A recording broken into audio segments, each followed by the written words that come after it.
Hello everyone, welcome to all of you in JD Chemistry classes.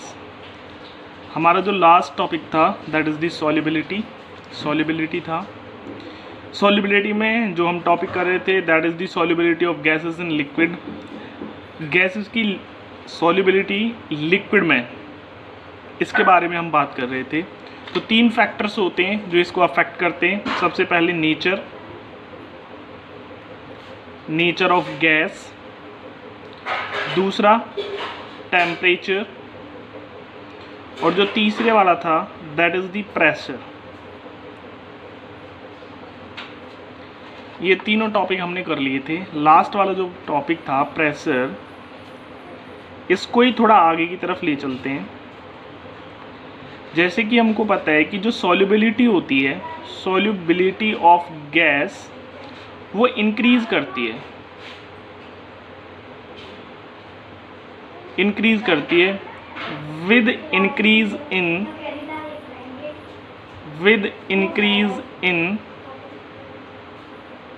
Pressure, above these gas. Means in gases के ऊपर यदि हम pressure को increase करें तो इनकी सॉल्युबिलिटी लिक्विड में इंक्रीज होती है.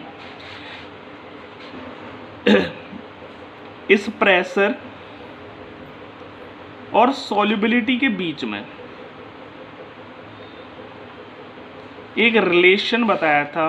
एक साइंटिस्ट थे जो थे विलियम हेनरी.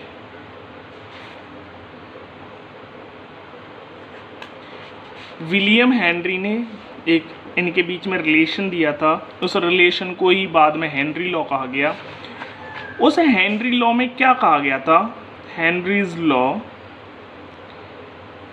ये हेनरी लॉ कहता है कि solubility of gas,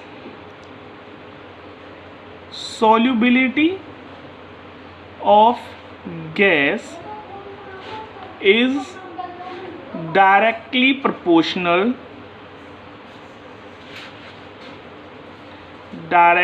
proportional to the pressure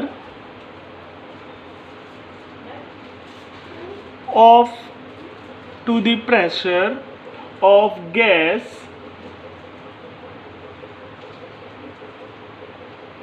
directly proportional to the pressure exerted on gas of a liquid surface. ये होता है हेनरी लॉ. ये हेनरी लॉ था.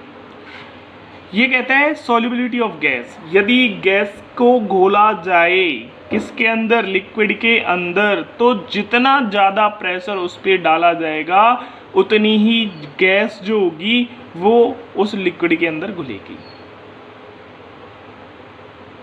जितना प्रेशर डालोगे उतनी ही amount of gas will be dissolve in that liquid जो उस लिक्विड के सरफेस के ऊपर प्रेजेंट है.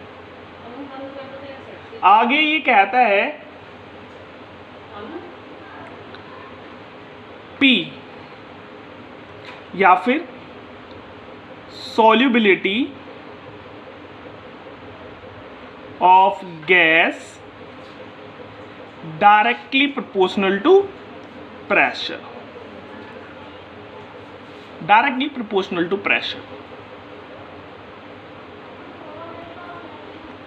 अब यहां पे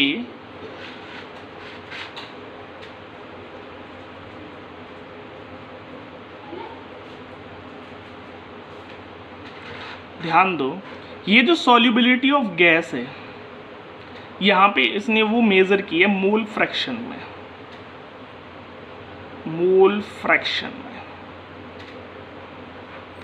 मोल फ्रैक्शन का मतलब ये कहता है जितना प्रेशर उस गैस के ऊपर इंक्रीज होगा उतने ही उस गैस के मोल उस लिक्विड में डिसॉल्व होंगे, उस लिक्विड के अंदर डिसॉल्व होंगे.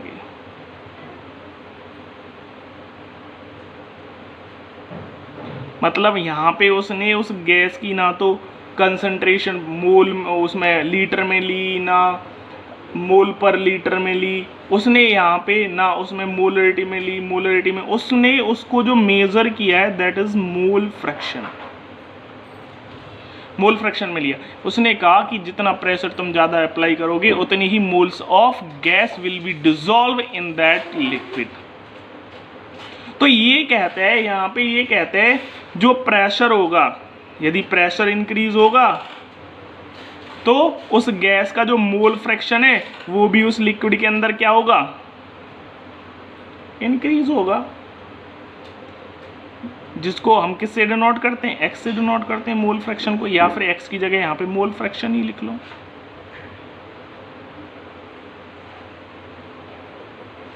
मोल फ्रैक्शन। अब P is directly proportional to mole fraction of gas, इसको हम ऐसे भी लिख सकते हैं P x, P pressure, x मोल फ्रैक्शन। अब इस डायरेक्टली प्रोपोर्शनल है, इस डायरेक्टली प्रोपोर्शनल के साइन को हटाने के लिए यहाँ पे हम एक कांस्टेंट यूज करते हैं जिसको बोलते हैं KH, x हो गया। यहाँ पे KH क्या होता है, KH is called Henrys constant.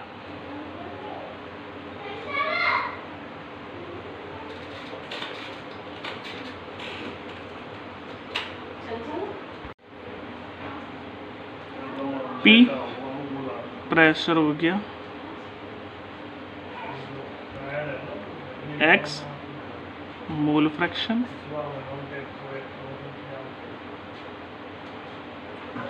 अब इनके बीच में यदि ग्राफ प्लॉट किया जाए, एक ग्राफ प्लॉट किया जाए प्रेशर और मोल फ्रैक्शन के बीच में, मोल फ्रैक्शन कौन से वाला, गैस का मोल फ्रैक्शन जो हमने उस लिक्विड के अंदर डिसॉल्व किया था, तो वहां पे हमें एक लीनियर कर्व मिलता है। यहां पे मोल फ्रैक्शन हो गया और यहां पे हो गया प्रेशर।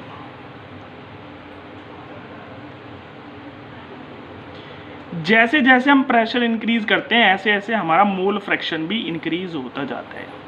मोल फ्रैक्शन मतलब number of moles of gas dissolve in liquid increase होते चले जाते हैं। तो इस तरीके से यदि यहाँ पे हम एक ग्राफ बनाते हैं तो दैट इज एक लीनियर कर्व ऑब्टेन्ड होता है जो हमें क्या बताता है कि प्रेशर, जो यदि प्रेशर को इंक्रीज करेंगे तो गैस की सॉल्युबिलिटी भी उस लिक्विड के अंदर इंक्रीज होगी, मींस ये एक दूसरे के डायरेक्टली प्रोपोर्शनल है। इसके बाद हम बात करते हैं यदि P is equal to KH और यदि मैं इस KH को इधर की तरफ ले आता हूं,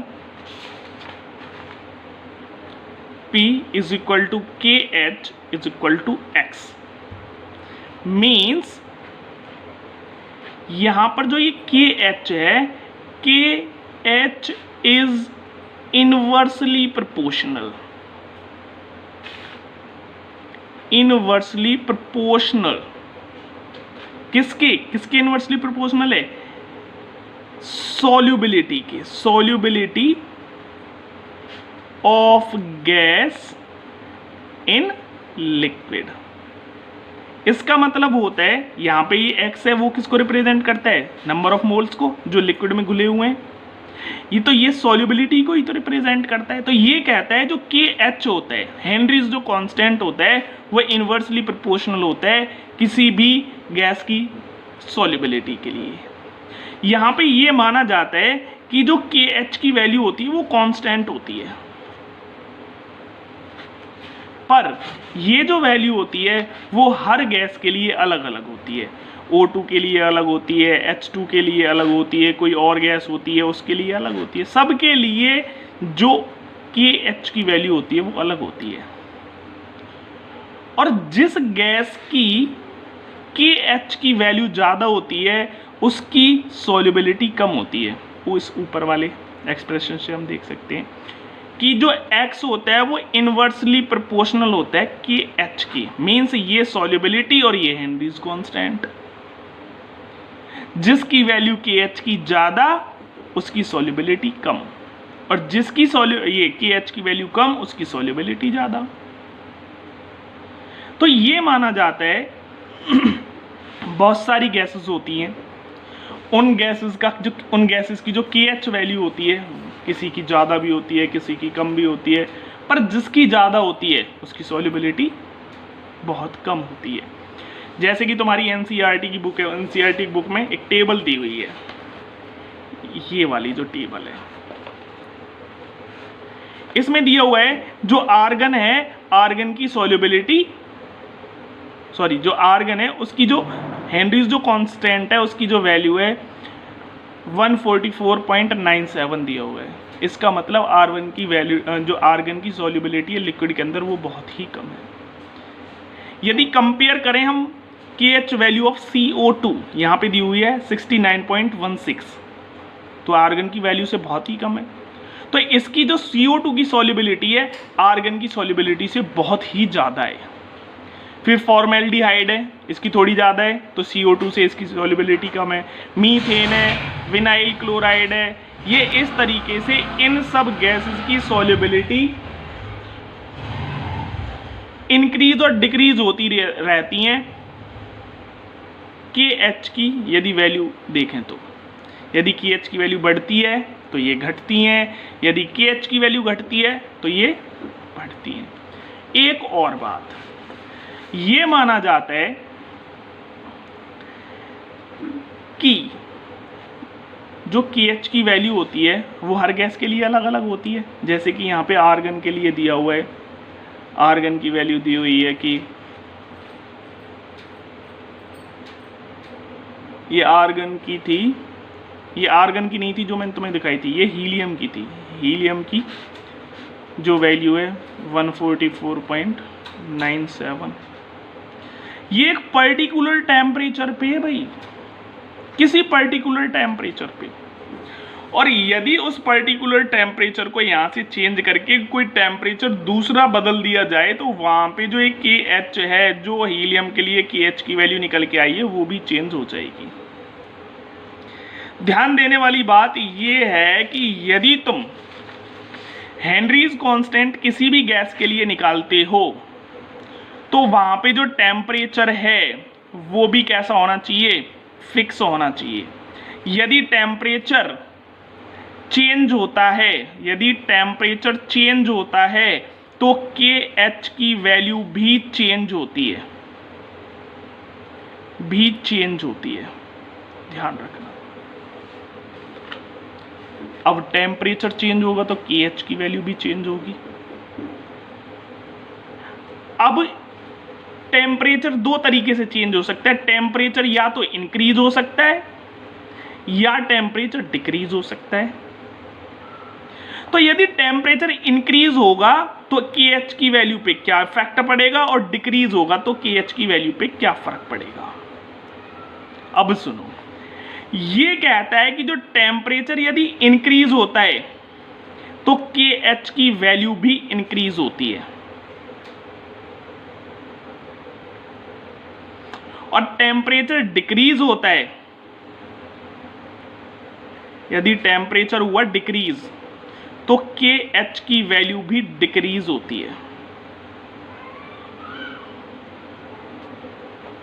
अब ध्यान दो, टेम्परेचर इंक्रीज हुआ, KH की वैल्यू इंक्रीज हुई, और ये तुमने देखा था जो KH होता है वो किसके इनवर्सली प्रोपोर्शनल होता है, सॉल्युबिलिटी के। तो ये कहता है टेम्परेचर इंक्रीज हुआ, KH की वैल्यू इंक्रीज हुई, और सॉल्युबिलिटी क्या हुई, डिक्रीज हुई। तो हम कह सकते हैं कि टेम्परेचर, डायरेक्ट भी कह सकते हैं हम, टेम्परेचर इंक्रीज होने से सॉल्युबिलिटी क्या होगी, डिक्रीज होगी। यदि किसी भी सॉल्यूशन के अंदर जहां पे क्या हो, गैस को लिक्विड में घोला गया हो, ऐसा कोई सॉल्यूशन है, और उस सॉल्यूशन के अंदर हम टेम्परेचर को इंक्रीज करते हैं तो वहां जो गैस होती है उसकी काइनेटिक एनर्जी बढ़ जाती है। या फिर जो वो गैस पानी में घुली हुई होती है उसमें उसके पार्टिकल्स के अंदर मूवमेंट स्टार्ट हो जाती है और वो धीरे धीरे करके उसके सरफेस से होकर बाहर चली जाती है। तो हम कह सकते हैं कि टेम्परेचर बढ़ेगा तो सॉल्युबिलिटी घटेगी, क्योंकि टेम्परेचर के बढ़ने से हेनरीज कांस्टेंट की वैल्यू बढ़ रही है, जो कि सॉल्युबिलिटी की क्या है, इनवर्सली प्रोपोर्शनल है। फॉर एग्जाम्पल, यदि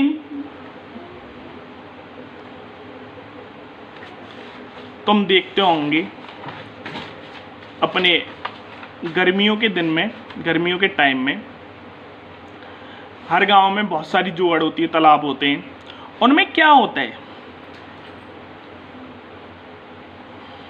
ये पानी है, इस पानी के अंदर O2 ऑक्सीजन गैस भी है, जो इसमें अंदर रह रहे जो जीव हैं उनके लिए, जीवित रहने के लिए उन्हें ऑक्सीजन प्रदान करती है।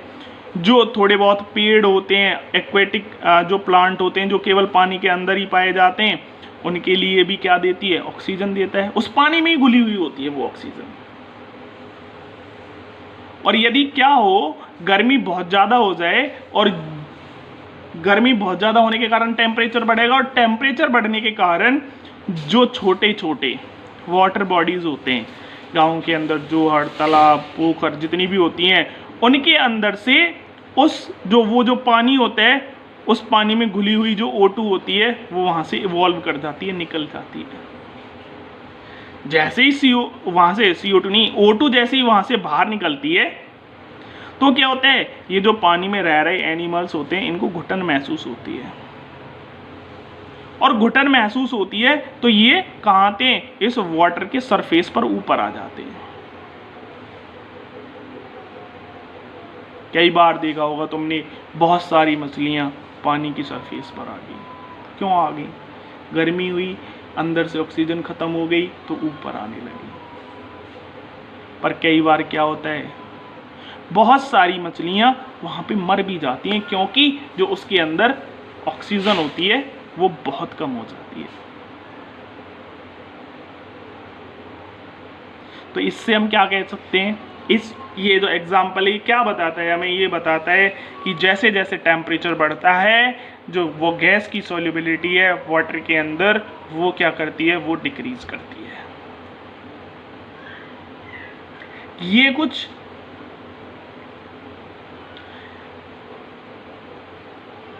कुछ रिलेशन था गैस की सॉल्युबिलिटी और प्रेशर के बीच में। उसके बाद हेनरी कांस्टेंट आया जो इनवर्सली प्रोपोर्शनल था सॉल्युबिलिटी के। फिर उस हेनरी कांस्टेंट को टेम्परेचर के साथ क्या किया गया, रिलेट किया गया, और पाया गया कि जो हेनरी कांस्टेंट होता है वो टेम्परेचर के साथ इंक्रीज होता है, तो टेम्परेचर भी इंक्रीज होता है और ये हेनरी कांस्टेंट भी इंक्रीज होता है। इस तरीके से डायरेक्ट हमने देखा कि टेम्परेचर इंक्रीज होता है, हेनरी कांस्टेंट इंक्रीज होता है, सॉल्युबिलिटी डिक्रीज होती है। तो टेम्परेचर इंक्रीज करने से सॉल्युबिलिटी भी डिक्रीज हो सकती है। फॉर एग्जांपल मैंने तुम्हें बता दिया है, यहाँ ये तुम्हारा हेनरी लॉ का कॉन्सेप्ट खत्म होता है। इसके बाद कुछ एग्जाम्पल होते हैं या फिर कुछ एप्लीकेशन है हेनरी लॉ की, वो नेक्स्ट वीडियो में स्टार्ट करेंगे। Okay, thank you.